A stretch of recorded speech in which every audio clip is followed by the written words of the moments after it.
needed life through the life settlement process.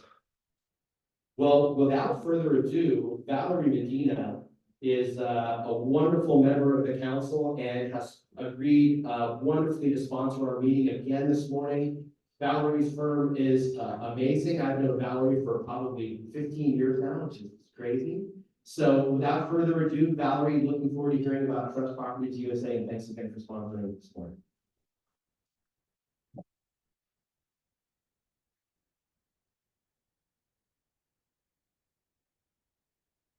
Okay. Good morning, everyone. I am Valerie Medina. I am a real estate broker associate with Trust Properties USA, and we specialize in trust and probate real estate. And once we're ready, we'll hit the next slide. Thanks, Brandon. Okay, so our trademark and our mantra, unlocking equity you're down to work a lifetime for. And next slide. Last year, we sold 122 trust and estate homes with over 78 million in sales. So we have a lot of experience. We're actually celebrating our 25th year in business this year.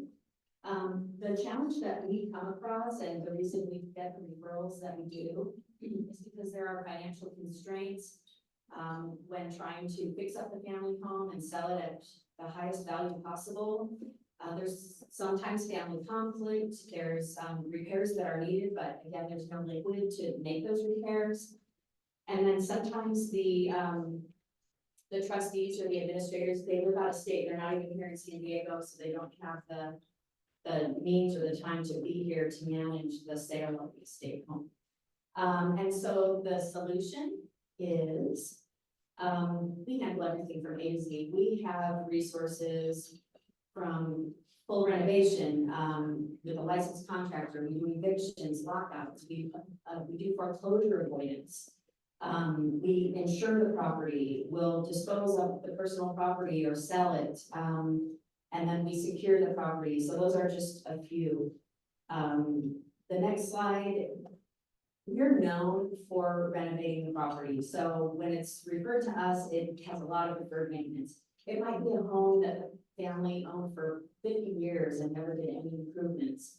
So we come on the scene, we assess it, we make recommendations for repairs, we use a licensed contractor, we front all the money to bring that home up to habitable condition, lendable condition, and it's real pretty and it smells nice by the time we're done with And then how do we recover our costs? So we do front the money for all the services.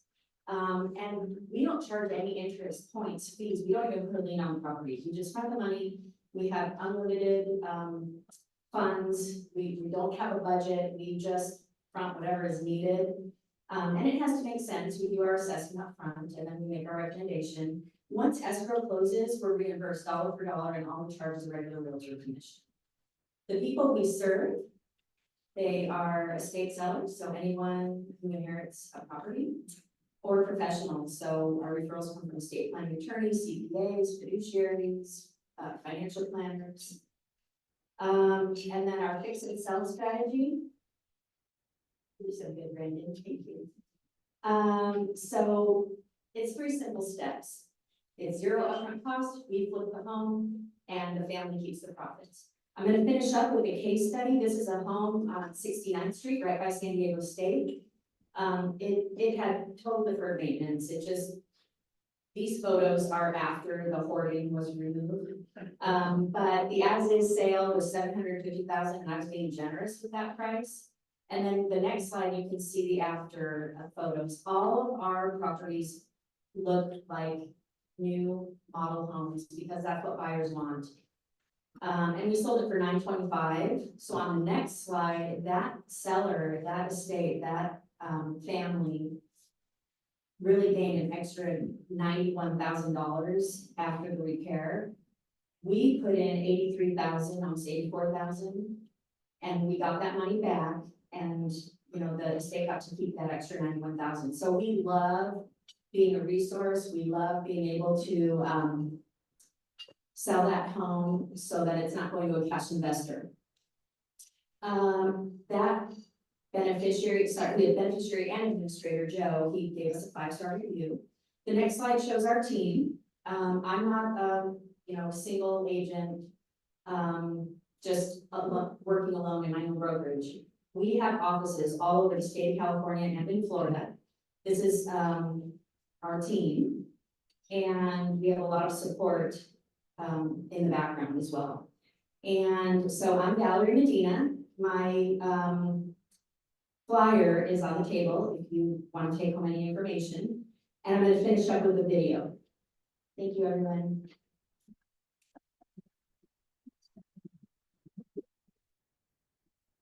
Hey, Valerie. Yes. Yeah, before and after slide, you do the landscaping as well. We do everything. That's good to know. They really are different. They really are different. Anything you want to say about landscaping? Valerie, Landscaping is nice. Valerie, I'm gonna play it through. Thanks for a few. I'm gonna play it through YouTube because it's not playing on there. So This is my latest video. I have so much support from my company, and we have a marketing team, and they made a video of me, so I wanted to share it.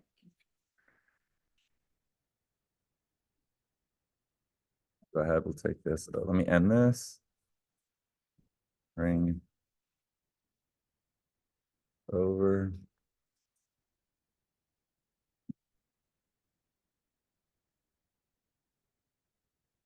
Oh, of course. 1 second. It's not. Promise we'll have it in a second. Reminds me of watching movies. I'm reminded. It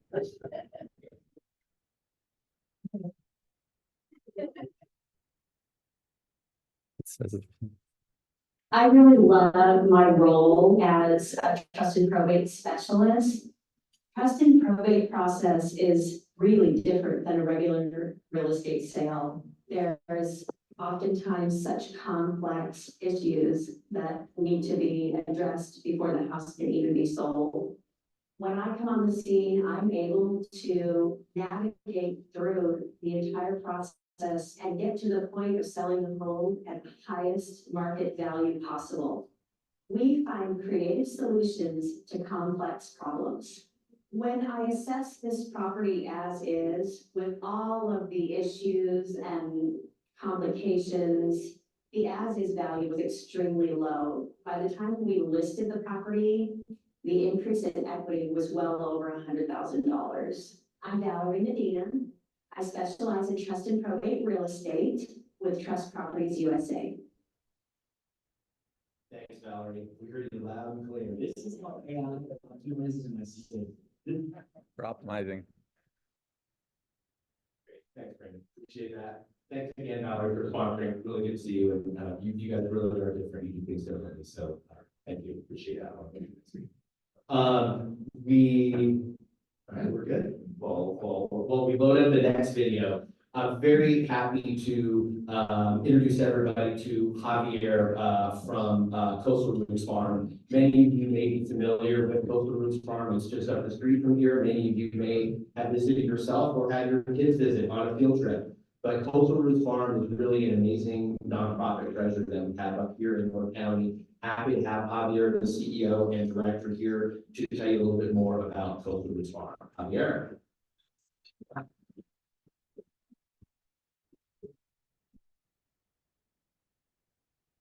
Thank you so much, David. And I must say, I was at the reception last week, and that was a fun time and a fun crowd. So I was really excited to transition from that to this. So minus, the cold draft beers.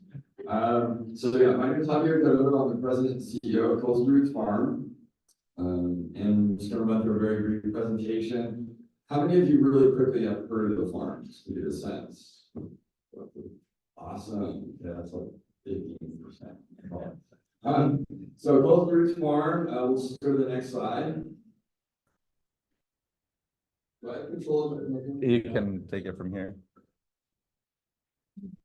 Okay, so Coastal Roots Farm was the last 67 acres of what was formerly Eki Ranch. And if you're familiar with, imagine everybody, how many of you know Eki Ranch, Eki family? Originally, that in Encinitas was around 950 acres, if you can imagine. And over time, obviously, it was gifted, it was sold and whatnot. So this was the last 67.5 acre property right there off of Saxony, Quail Garden, north of Encinitas Boulevard, south of Acadia. So a really special property dedicated to agriculture. In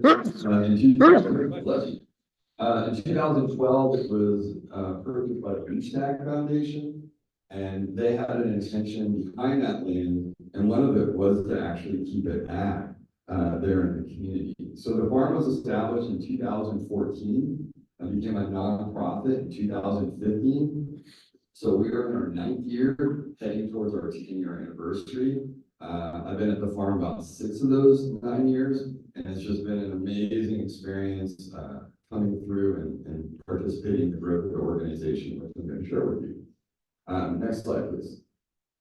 This kind of gives you a broad overview. The property can be a little confusing if you've been on it, because when you come on there, there's about 3 different things happening. One is the farm.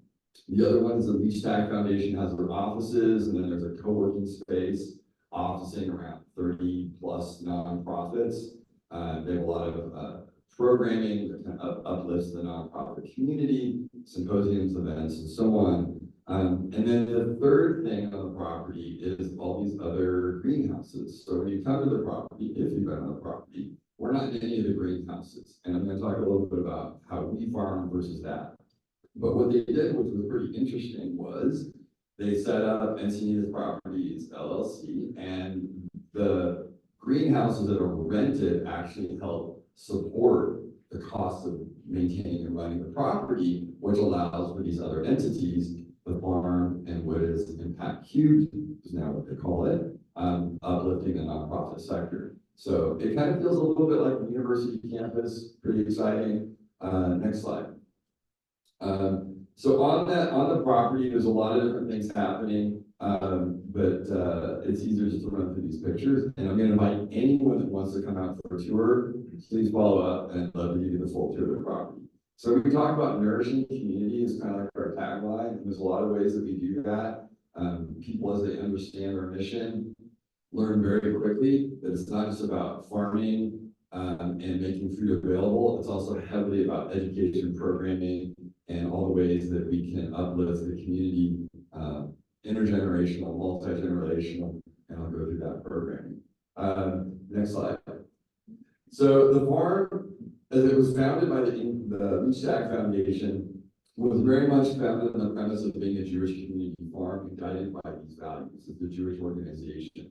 And these values around tikkun olam, how we prepare and care for the world, mutual care, interdependence, wonder, sacred time. These are really kind of foundational tenets that allow us to do what we do around regenerative agriculture, which is the most sustainable way to farm and care for the environment, equitable food access. In terms of what we do with that food, we donate over 75% to communities in need.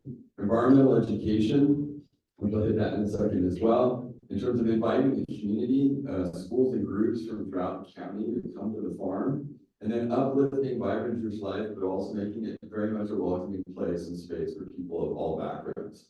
Next slide. So our impact in those 9 years around regenerative agriculture, we've grown over 500,000 pounds of food, feeding over 300,000 individuals.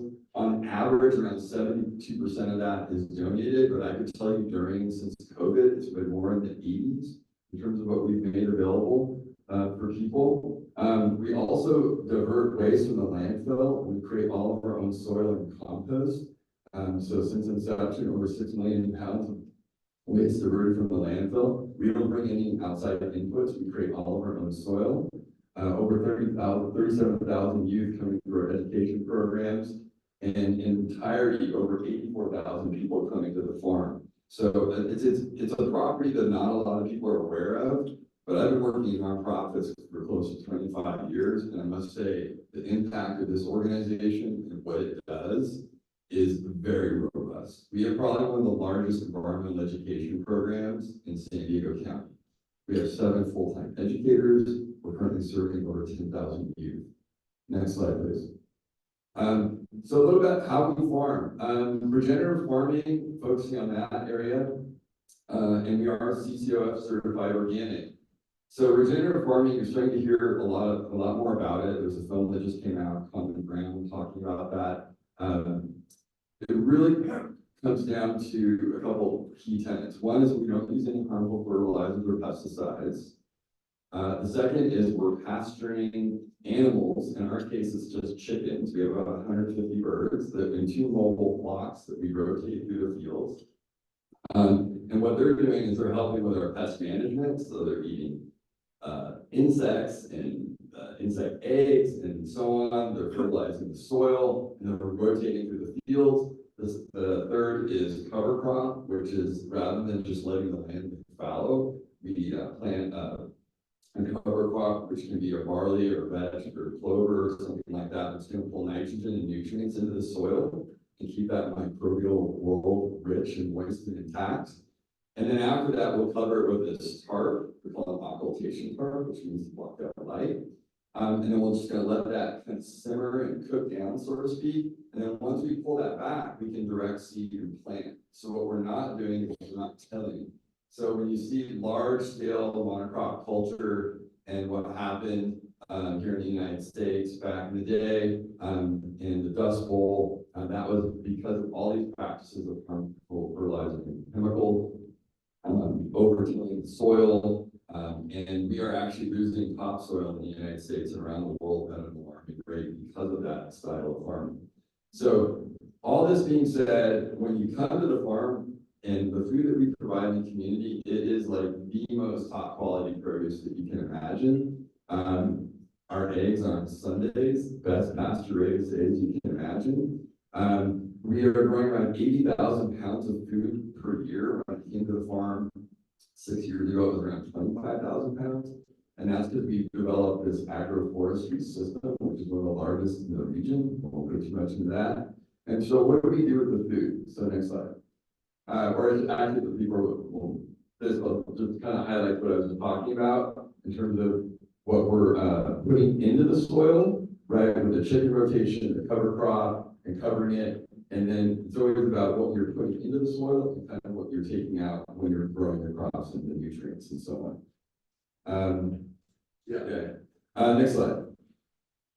So food's traveling around 1,500 to 2,500 miles. And so what's really nice to know is that you, going back to the farm stand idea, next slide, can actually come to the farm. So we have a pay-what-you-can farm stand that's open to the public every Thursday and Sunday, 10 a.m. I'm sorry, 12 to 3 on Thursday and 10 to 3 on Sunday.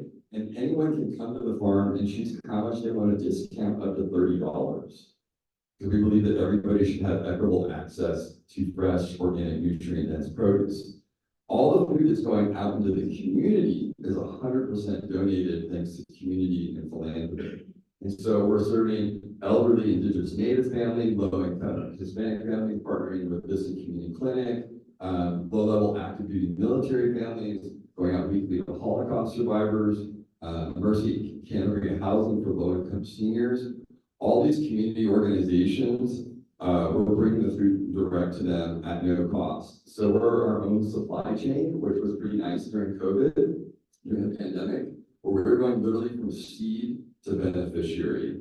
So again, 100% of that is donated, and that's entirely thanks to community support from private, corporate, foundation, and some limited government support.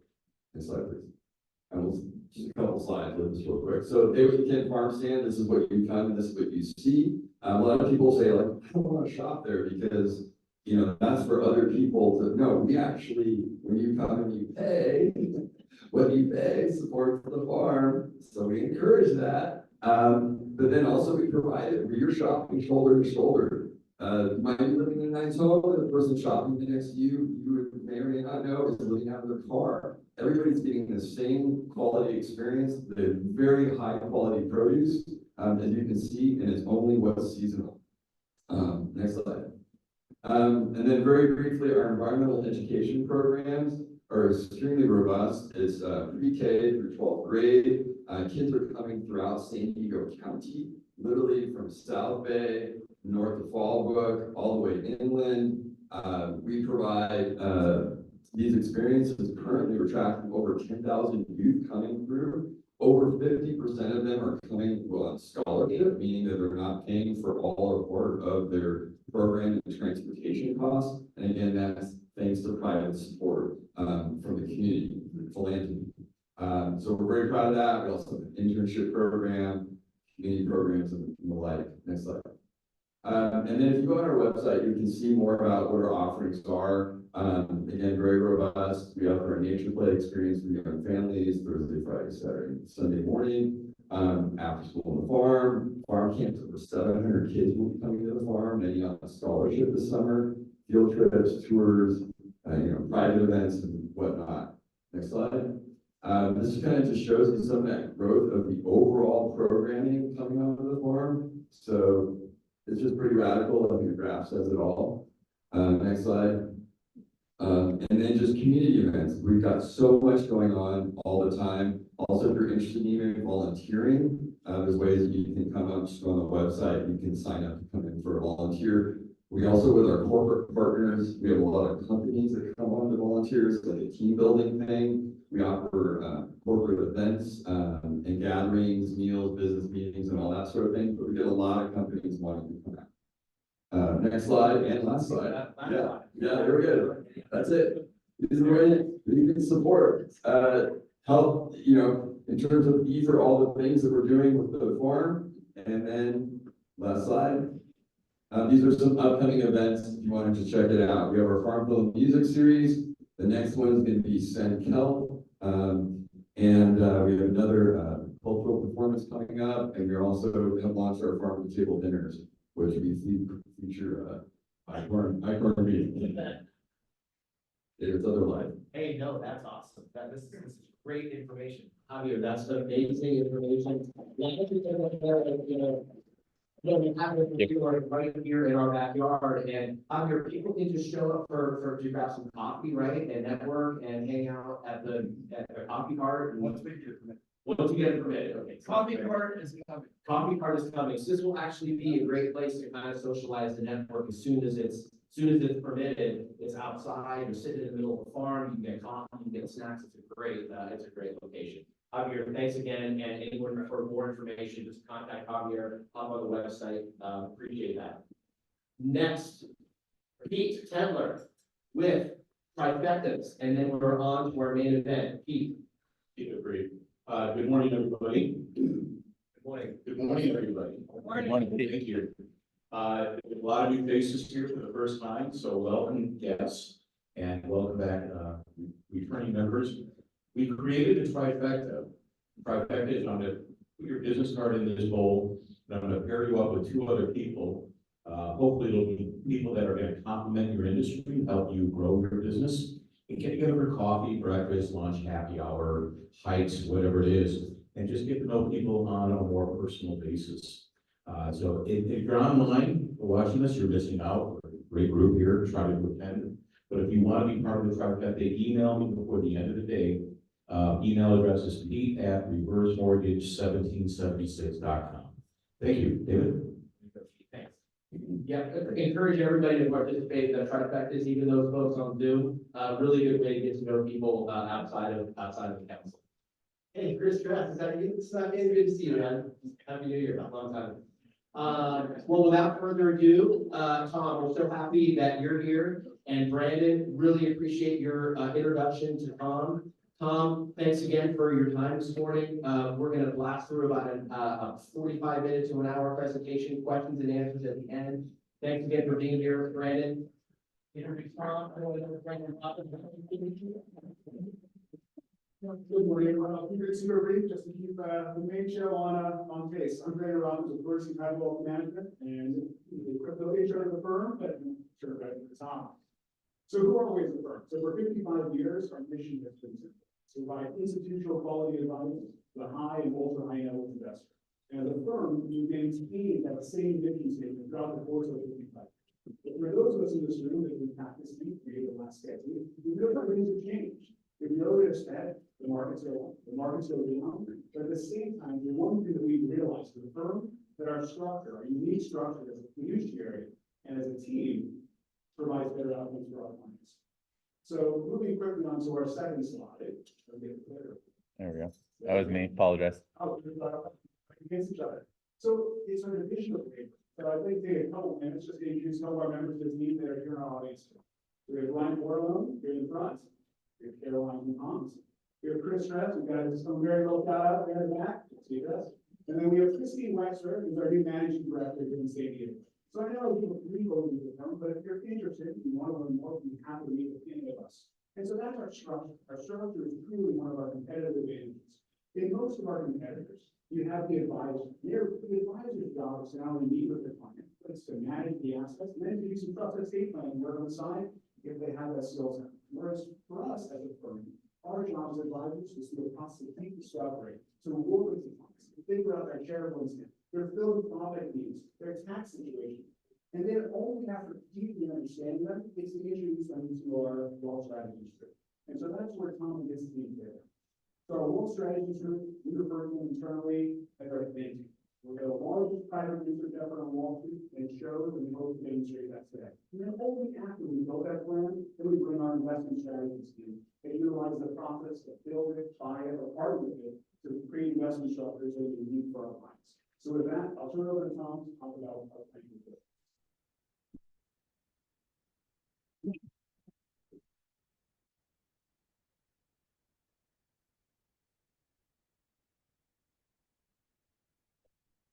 Hi, everybody. I want to take issue with one thing Brandon said. He said that our wealth strategies group is a think tank. I do not wear a bathrobe, sit around and think about things. We're a do tank. We are a do tank. We actually do stuff, and that's the part of what we do. It's good to be here, although anytime that I speak at a country club, I get a little nervous. I want to share a story with you. Years and years and years ago, I did an event at the Firestone Country Club in Akron, Ohio. And it was in Northeast Ohio. It was a Friday afternoon. It was the first warm day of the year. It was April. It was like 75 degrees, bright sunshine. And the orientation of the room wasn't like this. I was up there and everybody else was out here. And now the presentation was on required minimum distribution from qualified plans, a riveting topic. And I was doing my best. And at one point I looked up at the audience, it was 70 strong, and every single head was out looking at the golf course. And one guy was actually checking his grip while I was stopping. So hopefully today will be a little bit better than that. I was telling Valerie I put a bid in on a house this morning at 5:15 your time. And unfortunately, you were not involved with the property. So I'm going to take care of that stuff myself, which is a little bit. So my topic today is the paper is called Overrated, and it's about the fact that interest rates have gone up pretty significantly over the past couple of years. How does that affect us as people who give advice to others about wealth transfer strategies? And so some strategies are adversely affected by higher interest rates. Some strategies actually benefit from higher rates, and some are somewhat impervious. So the second half of the presentation, I'll try to go through that. I've been asked to try to wrap up by 9 o'clock. And one of the things that happens is I can expand or contract my presentation. If I need to get some more information, I'll just talk faster. And we'll be able to get this in on time. Anytime you have a question, please get my attention through whatever way is convenient, and I'll be happy to do that. And get up, get more coffee, get more to eat. At these events, I always advise people, no matter what else happens, keep eating. If the fire alarm goes off, keep eating. That's the best thing you can do at something like this. So let's get started with this display. And you'll see here a concept that I call core capital. We do a model for our clients. We start with this concept of core capital. And what that means is whatever the client's circumstances are, either they've got accumulated wealth or they're getting distributions from a trust or after they're selling their business, we want to identify for them how much money they need to keep for themselves, so that they can spend what they want to spend for the rest of their life with no significant chance that they will run out of money for capital. I'm a recovering lawyer. I'm not practicing law anymore. I've been an analyst with Bernstein for 19 years. But the one thing I couldn't do when I was an attorney was figure out how much can the client afford to give away. Now, when I started practicing law shortly after the Civil War ended, the amount that you could give away was limited to $600,000 during your lifetime or at death. That amount has gone up just a bit. It's $13.61 million today, way, way more than ever. So I had a family that I was working with back in the 90s, and they wanted to give away $600,000. The probability that I would do significant harm to them financially was very, very minimal. Today, we can really harm our clients by having them give too much away. And so what we want to do is avoid that impulse or that impetus to say, well, the tax laws allow you to give away $13.61 million. So let's just go ahead and do that. You've got 40 and you should be fine, should be. But will they be fine? We have to think about what's the client likely to spend? What might happen in the capital markets? How long might they live? And it's a hard thing to ask clients how much money they spend. If you're not sure, I suggest you listen for one of 3 words: jet, boat, or horse. If you hear any one of those 3 words, they spend a lot of money, and you want to be careful about giving away $13 million. If we get the core capital equation right, then anything above and beyond that, I would refer to as discretionary or surplus capital, and that's stuff that we can afford to give away. Now, there's an important concept here that I want to get to, and it has to do with the estate planning strategy. This would be if we want to have clients give money to an intentionally defective grantor trust. And one of the things you have to think about here is that if you do a very common strategy called a SLAC, spousal lifetime access trust, there is a very significant possibility that that trust will always be an intentionally defective grantor trust as the grantor. Even if the spouses get divorced, even if the beneficiary spouses die, if you read Section 672E and you read it carefully, you say, a plausible interpretation of that section is that once the trust, a SLAC, is a grantor trust because of the fact that the beneficiary spouse has certain powers that are attributed to the grantor, that status may never be able to be turned off. And I was a little bit worried about this theory. Remember, I'm an analyst, so I have to take the most conservative position when I'm dealing with something like this. I have to be absolutely sure that the client can afford to give away these funds. But this interpretation of the law is somewhat controversial. Not everyone agrees with this, but many people do. And I was sitting at Hyperlink and I was shocked when my former colleague, Paul, who now works at Northern Trust, went up there and said, you know, you can never turn off grantor status on a SLAC. That's the first time Paul and I agreed on anything in 15 years that I've known him. So that was a pretty significant thing. And then he started asking around. I had a client who said, are you sure about this? I said, no, it's just a plausible interpretation. So I went to a couple of people that I really trust, one in Chicago and one in Los Angeles, and I said, what are you guys thinking about this? The attorney in Los Angeles said, we believe that a SLAC is always a grantor trust. My jaw dropped. I didn't expect to hear that. He said, we always treat it as. My former colleague in Chicago said, I'm not sure that I agree with that interpretation, but it is a significant issue. We had a situation where we had an intentionally defective grantor trust. There was a power in the document called the power of substitution that many attorneys drafted the documents to ensure that the trust will be treated as a grantor trust. The attorney set in motion a process whereby an independent party negated that power of substitution. They were prepared to take the position on the tax return that the trust was no longer a grantor trust. When they submitted the information to one of the big 4 accounting firms to file Form 1041, they said, we will not agree with that interpretation.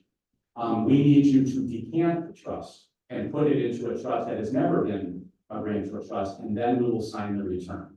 So why does this matter to you? Well, if we get core capital just right, and we say you have to keep so much money because you do have a jet or a boat or a horse or whatever the circumstances are, and then they go to an intentionally defective grantor trust, where they've maintained the obligation to pay income taxes, perhaps for their lifetime, with respect to these assets that they no longer own, how good is my core capital compensation? No good at all, unless I also have an income tax reserve for the situation. So we need to get core capital right. Can the client afford it? We need to think about the estate planning strategies that are being used. Are they going to pay income taxes? And if we reserve for that contingency, only once we've got those two things settled, can we then go ahead and assure the client that, yes, you can give away this many shares of your company, or this much cash, or this much stocks and this much bonds. Say, look, before I move on, let me pause and just see if anybody has any questions or comments about that. Everybody's good so far, or shocked? Okay, everybody's good so far. I have to say that if you have a obligation to be someplace at 7 o'clock in the morning, the best thing you can do the night before is to go to Pacific Catching at 2 lines. I feel fantastic this morning. And it's sure is keeping me. So are you gonna control Brandon the? Is it not? Okay, good. That actually makes it easier because then I Okay. can, instead of holding the microphone with one guy, I can be like, slow down, you can say, it's a caller there. Okay. So what do dorks do when they get bored? They create charts like this. So this is a depiction of the applicable federal rates of interest. The applicable federal rates of interest may be thought of as the minimum rate that an individual must charge when lending money from themselves to a family member or to a trust for the benefit of family members, if they be thought of that way. These rates reflect treasury bond yields pretty closely. And there are 3 of them. If you look on the left-hand side of this display, and hopefully you guys have the materials in front of you. If you're having a hard time seeing the displays up here. But if you start on the left-hand side of the page, the blue line at the bottom is the short-term AFR. That would be for a loan with a fixed term of 3 years or less. The gold line in the middle is the midterm AFR, for an intra-family loan of more than 3 but no more than 9 years. And the purple line at the top would be for a long-term AFR, which would be for a loan of more than 9 years in duration, fixed duration.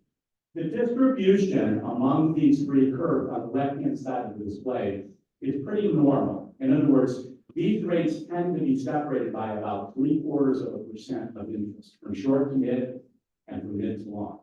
These may be a little bit low by historical standards, but the spread among the lines is about typical. All right. Now you'll notice if you let your eyes drift from left to right across the page, that sometimes weird things happen. For example, sometimes the lines all converge in the same place. And that would be an estate planning depiction of what an investment advisor would call a flat yield curve. In other words, you buy a treasury security and no matter what its term is, the amount of interest that you get paid is about the same.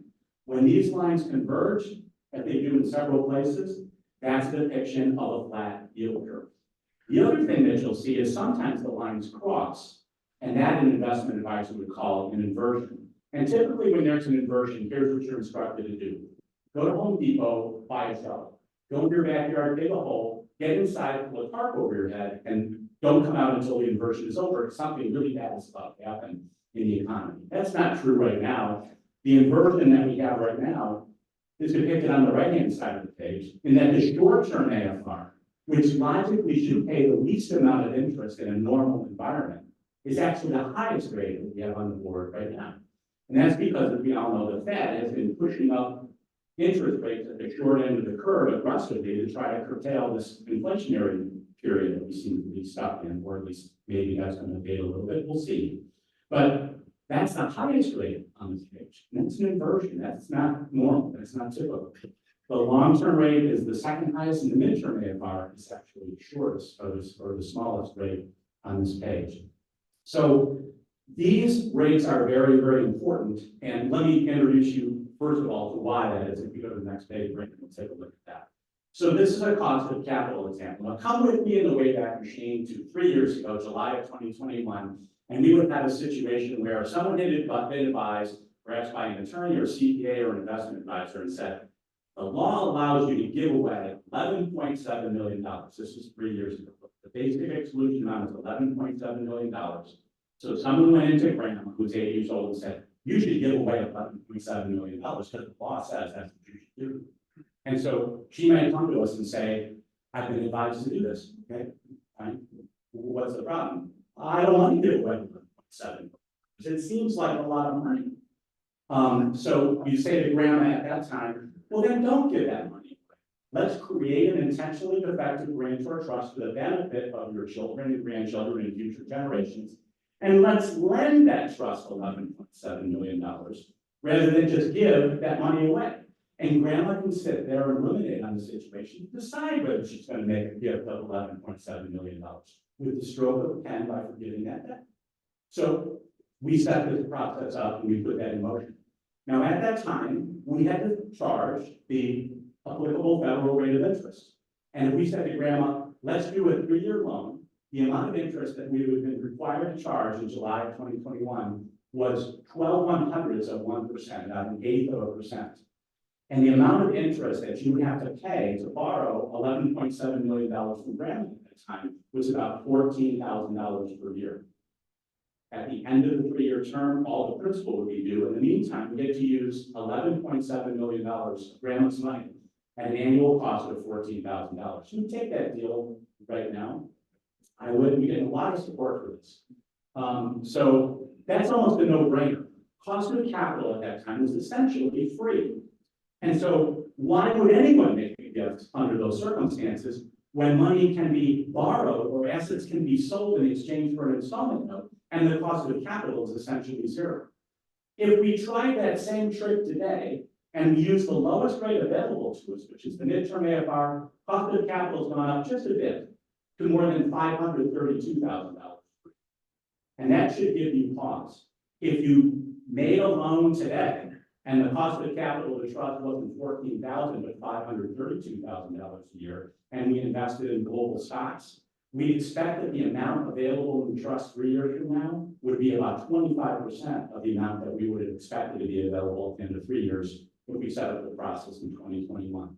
Cost of capital matters, and with cost of capital becoming more expensive, now we've got to rethink how we advise clients from a wealth transfer strategy standpoint. Let me pause there and see if anybody has any questions or comments about that.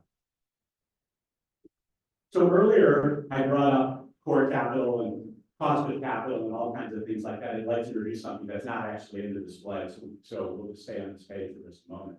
But this has been coming up again and again and again, and I wanted to alert you to it. And that is, when we run a core capital analysis for a couple, we may have among the set of circumstances that we're looking at, trusts that were established for one of those two spouses. And a lot of times, those trusts are limited to the bloodline of the person who established the trust. One of the two spouses is in that bloodline, and they're a current beneficiary of the trust. If they die, they may be given a limited power of appointment, a decision point at death where they can redirect the assets. But often, that power is limited to bloodline descendants, not spouses. So if we do a core capital computation, and it's based on the assumption that both of these spouses live 40 years and they'll be together and they've got access to money in these trusts, everything looks hunky-dory. But what happens if that bloodline spouse dies? What happens to the surviving spouse at that point?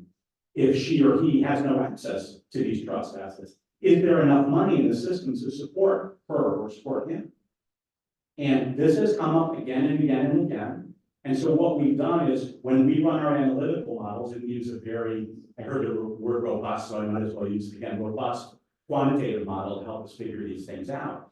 If we run our model, we look and see how much would the surviving spouse need to have if the other spouse dropped dead today, or 10 years from now, or 20 years from now, or 30 years from now, to give her and at least a 90% chance of meeting expenses for the rest of their lives. And one way that you can fix that problem in the short term is to use life insurance to provide an additional economic benefit for that surviving spouse who now has lost access to the bloodline trust. And then at the same time, we might fund a spousal lifetime access trust for the benefit of that non-bloodline spouse and hopefully grow that portfolio over time and reduce the future dependence on life insurance as a solution. Now, a lot of people who know me know, I know a lot of stuff about life insurance, but Bernstein doesn't sell life insurance products. So this is not a sales pitch for you. That's left to the insurance professionals. Sometimes people introduce me as, oh, this is Bernstein's life insurance guy, which is like being the place for the Chicago Cubs. It makes no sense at all. But to know a little something about life insurance is a good thing. And we need to think about a good integrated life insurance solution for our clients. If any of you either want more information about that particular topic, or you're just having trouble sleeping, I've got a 32-page paper on life insurance called Triangulation that I'd be happy to share with you. And if you're interested in seeing that, I'd be happy to send that along. By the way, the paper on which this presentation is based, Overrated, was provided to Bill, and I think it's been posted on the website. But if you can't get access to the paper that underlies this presentation, you'd like a copy, just make sure you get in touch with one of the Bernstein people here, including me, and we'll make sure that you get a copy of that you can just click on the link and read your heart's concerns. Okay? All right. Here we go. We're just going to keep accelerating until we run out of time. So let's go to the next page, Brandon, and see what we got here. Yes. If The only thing we had to talk about was that interest rates were going up. But the investments that the trust could use with that borrowed capital were also expected to be spectacular, those returns, then we wouldn't be too excited about this topic. However, that's not the case. So what we did here was, this is a display recently updated that shows expectations for the capital markets these are expectations of Bernstein's quantitative analysts. I love these people, I call them the mushrooms, because they work in windowless rooms in New York. They never see actual daylight, but they're very smart people.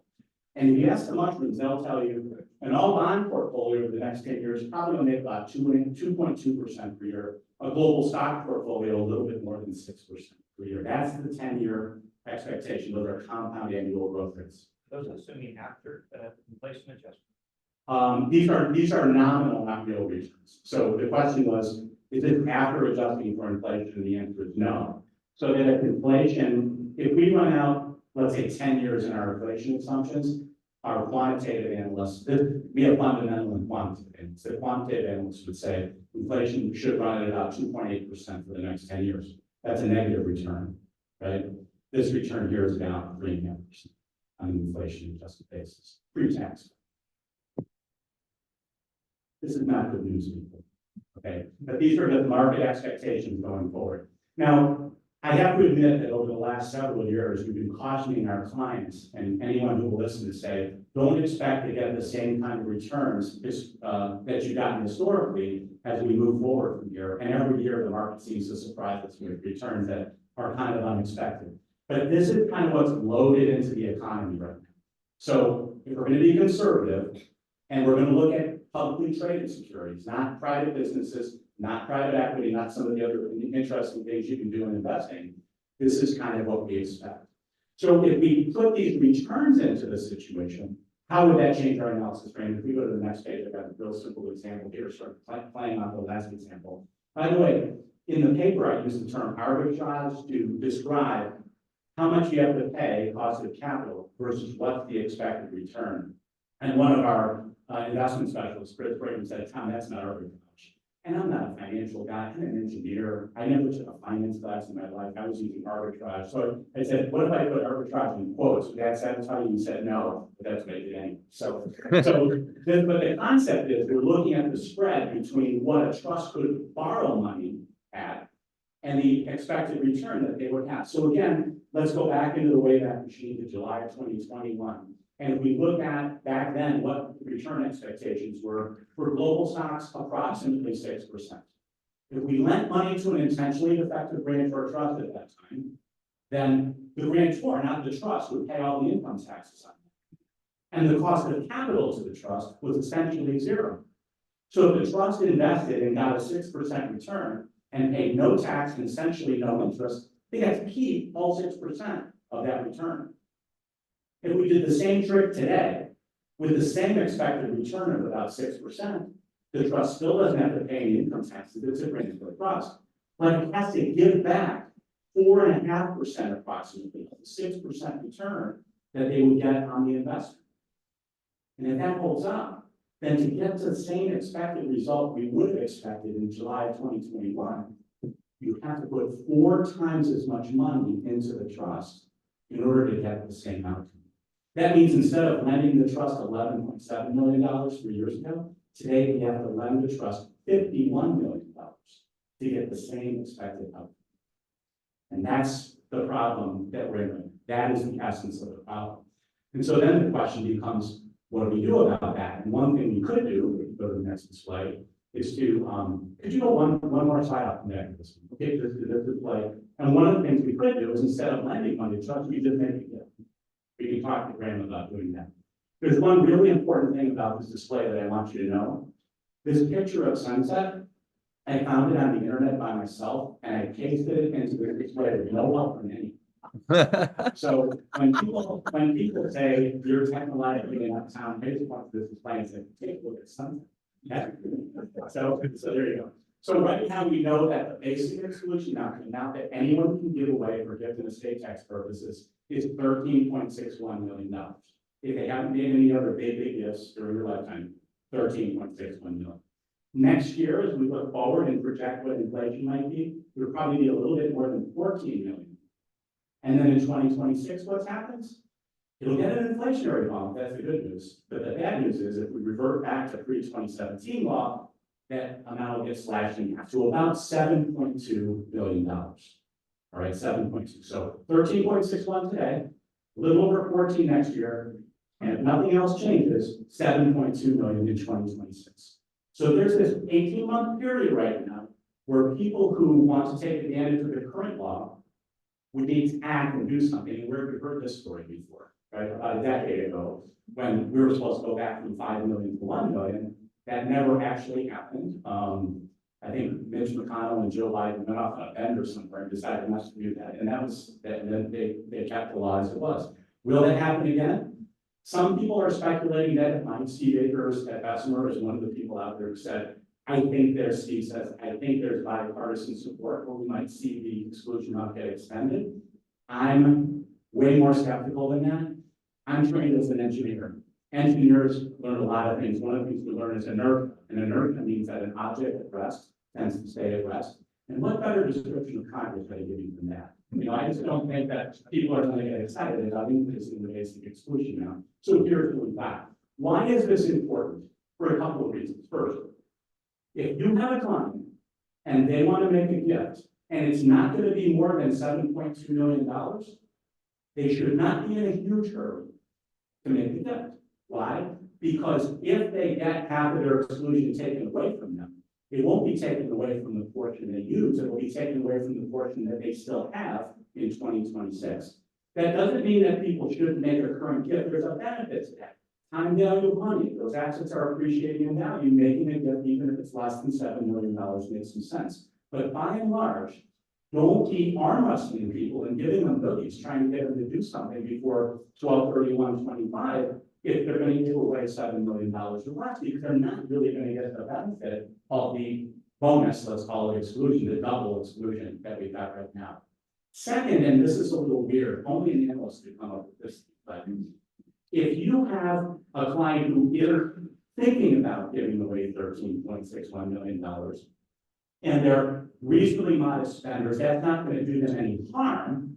The one thing that we always remember is that when you give something away and use exclusion to do it in a typical environment, you want the asset that they give away to be the growthiest thing on their balance sheet, the thing that's most likely to appreciate in value in the future.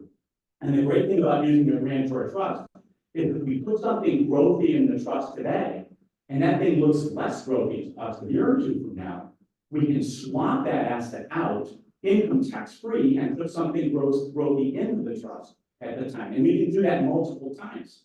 If they become sick and it looks like they're going to die, we can do a swap of low basis assets from the grantor's balance sheet to, low basis assets from the trust or high basis assets from the grantor's balance sheet and capture a step up in basis from the grantor. That's for assets that have been sitting in that trust potentially for years. So these are all good things. But today we have this weird thing where perhaps 18 months from now or so, half of the exclusion is going to evaporate, and it's kind of use it or lose it with respect to that part of the exclusion. So here's my recommendation. Segment the basic exclusion now. Think of it as consisting of two $7 million pieces. The bottom part of the exclusion, the rules are the same as they've always been.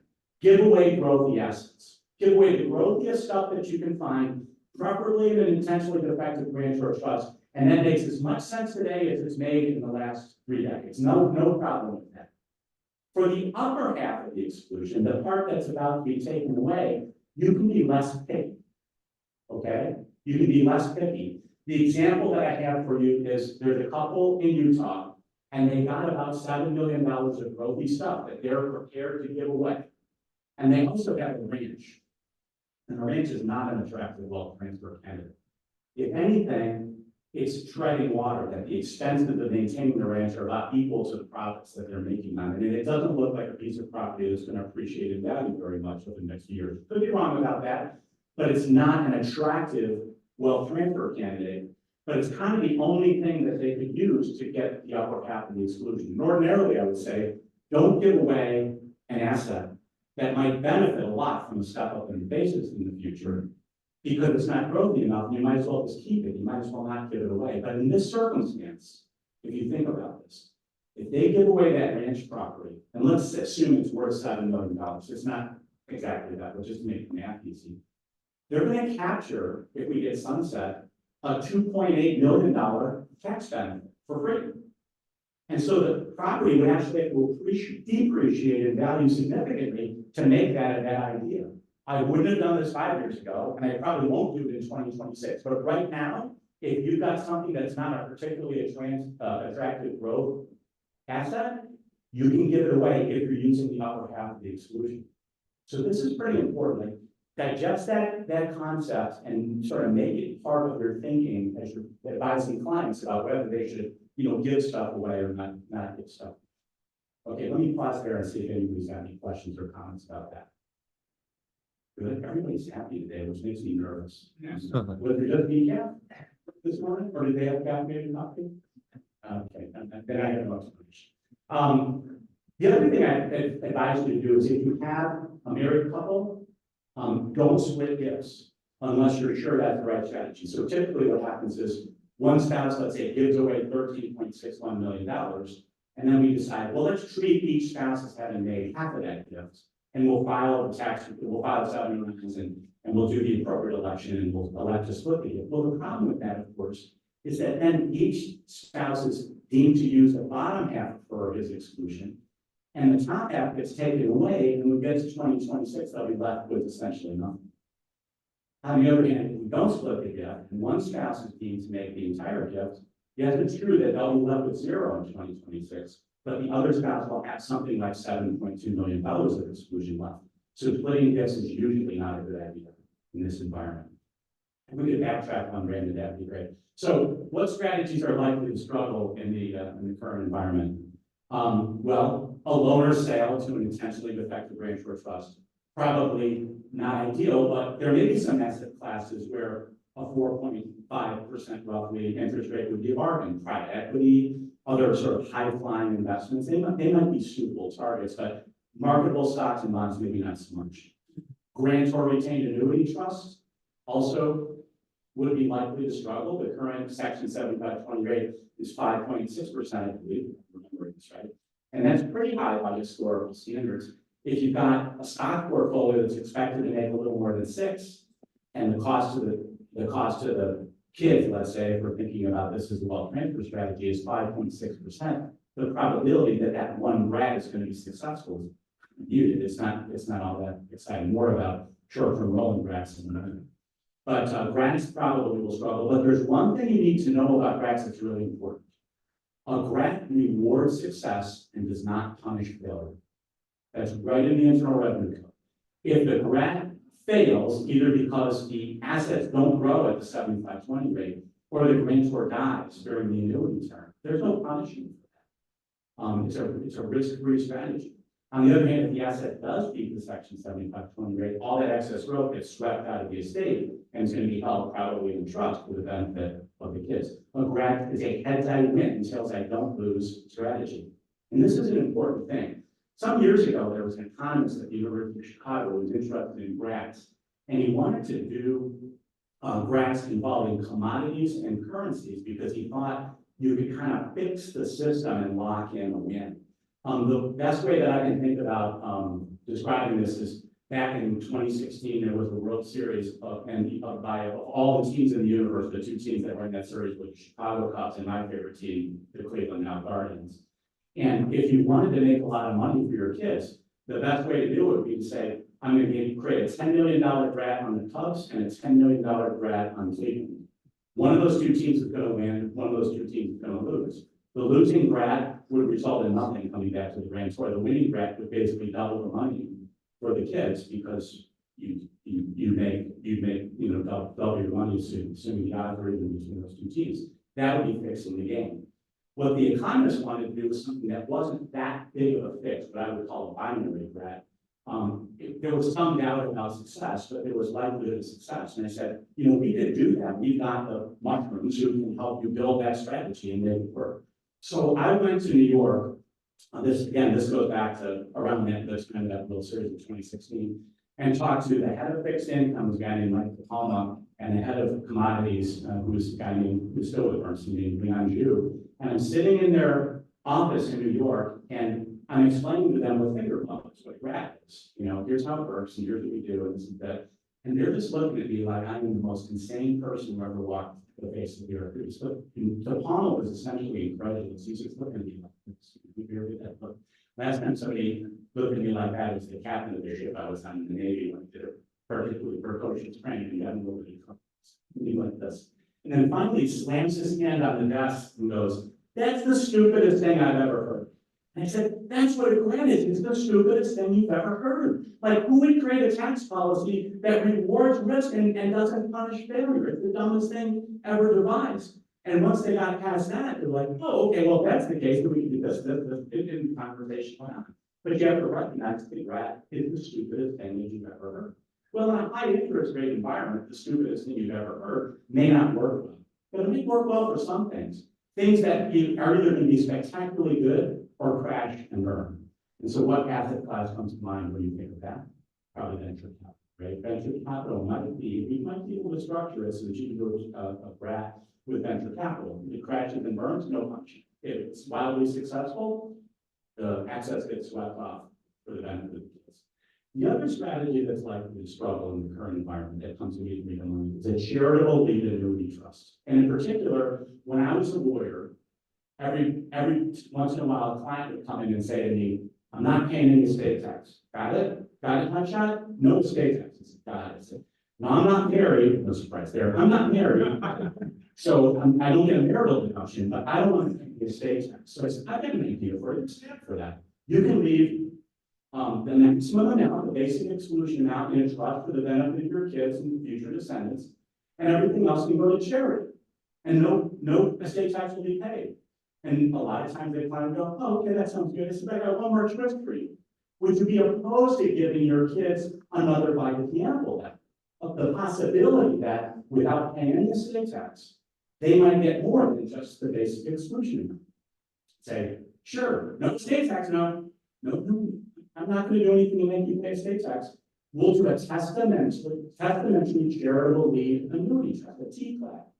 And we'll put that into the estate plan, and for a period of years after that, 12 or 15 or 20 years, whatever we do, charity will get a distribution every single year from that trust. And if there's anything left at the end, that will be held in further trust for typically for the benefit of your kids, the second generation." You can say, "Okay, let's do that."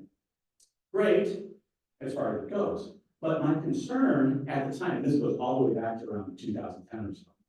My concern was, but I don't know what the Section 7520 rate is going to be when my client eventually dies. It could be low, it could be high, I don't really know. So how risky is that?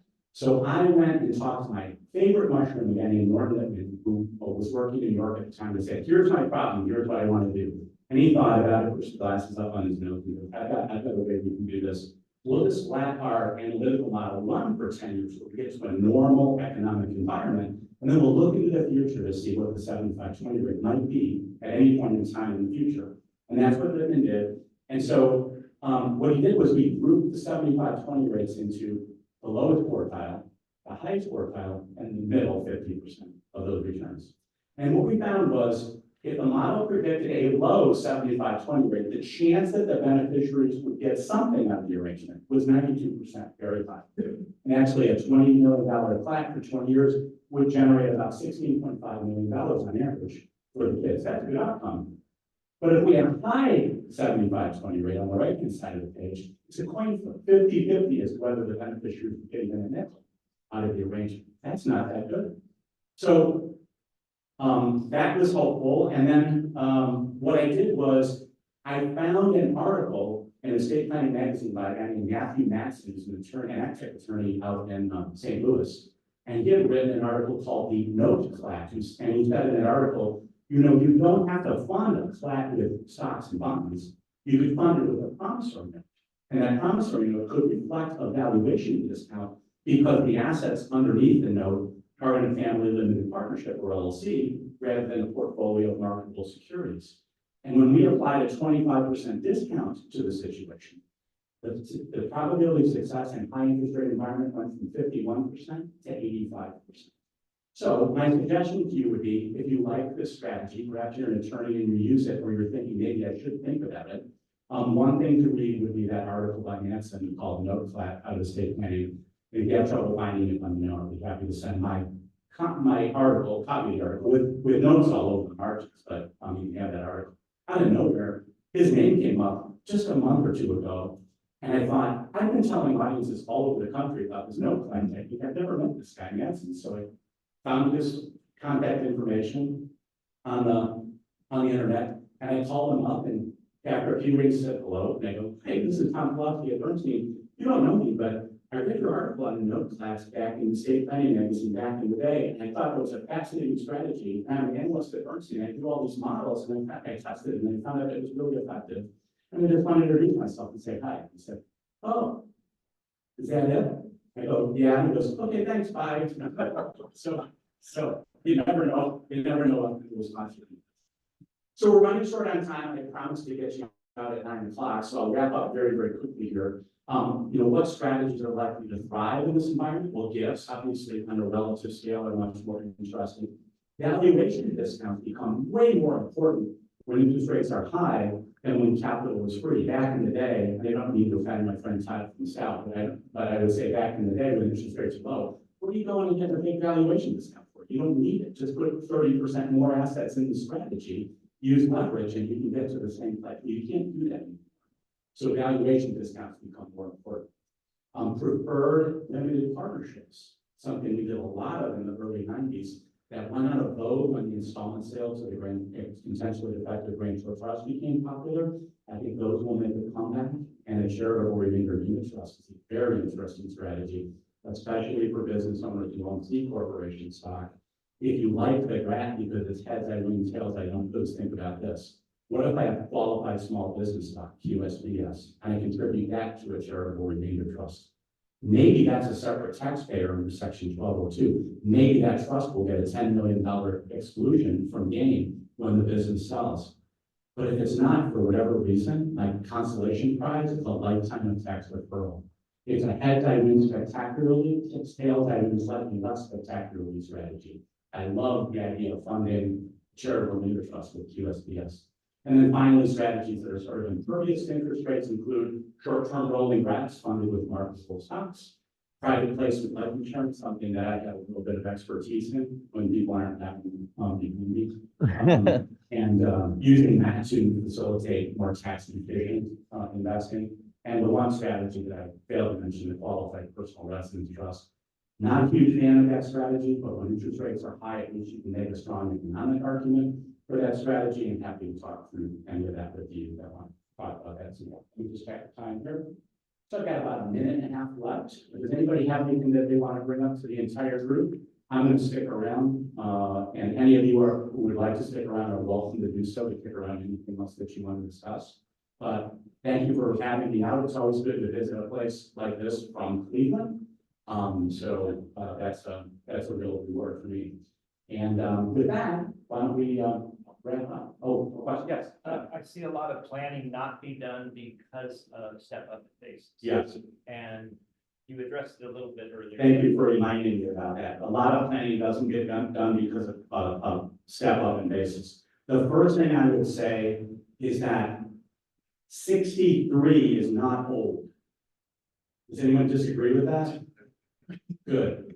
Okay, 63 is not old. That person, if you look at actuarial tables, is likely to live quite a long time. However, that question does come up, and in particular, had it come up a few weeks ago, where a client had a very low basis stock in one particular company, Abbott Labs. And the client is 93 or so years old, as I recall. And the question was, did she hold on to the stock to get a step up in basis, or did she transfer it to a trust and hope to live a long time? We can hedge that bet, but if you run the analysis out, and I did that with her stock, she would have had to live to be 101 for that to work out. In other words, it would take that long for the estate tax on any growth of the asset to be greater than the income tax benefit of just capturing the step up in basis. when we got to appreciated real estate, especially when there's leverage involved, that it makes it very difficult to justify transferring the real estate unless it's very productive of income and appreciation. In a recent case that I modeled, transferring the real estate to an intentionally defective grant or trust for going settlement basis was actually worse than not doing anything at all. Think about that for a second. And especially in California, where your income tax rate is so high. So these are really important things. Oh, Chris, I thought you were waving to me. I didn't realize you had a comment. Go ahead. One last question, Tom. How does you and the rest of the do tank interact or engage with other professionals? If they have a client that's not a Bernstein client, and what do you charge? How does that? So Chris is asking, how do I interact with professionals? And the answer is, I just say thanks and hang up on them. No, that's somebody else. No, so, I haven't sent anybody a bill in 19 years, working at Bernstein. My job is to help professionals get better solutions for their clients. So the best way to engage with the wealth strategies group at Bernstein, and that would include me, is to talk with the Bernstein advisor, we're well represented here, and mention that you've got an issue that you'd like to at least talk to the do tank about to see what might be done. And then my job would be to do a custom analysis tailored to that client's circumstances. That'll help the attorney make a better decision, and then sometimes that results in an introduction to a client. Sometimes it doesn't really matter from my standpoint. If you need help, we've got the wherewithal to help with the problem. So Chris, thank you for reminding us to mention that. Okay, all right, thank you very much. Well, thank you. A really interesting presentation this morning. Thank you. And couldn't be more topical where interest rates are today and where we are in the estate planning rubric. So appreciate your good advice. Obviously, everybody knows how to contact Tom if you need him. We're looking forward to seeing everybody here next month for our next meeting. Make sure you sign up for trifectas if you can, to get to know everybody outside of this meeting. And if you have any questions, Tom is going to be here afterwards answering them. So please feel free to hang out and enjoy some more coffee and ask Tom what to get. Sure. One other thing. Kim and I worked together for a decade at Ship Harden Wade. She's really, really good, especially on family office issues. So I hope they'll fit the person. Really. That's great. That's great advice. And there are some, Tom did mention life insurance. There are some life insurance professionals in the room as well. You know, we've got George back there. We've got John, of course. I'm looking at a couple of life insurance professionals myself. I do a lot of that work too. So I know that Tom, you mentioned that's something Bernstein doesn't do, but there are some resources here in the room that do specialize in life insurance. Jerry, I missed you as well. Sorry. Great. Thanks again, everyone, for being here, and see you next month. Appreciate it. Thank you.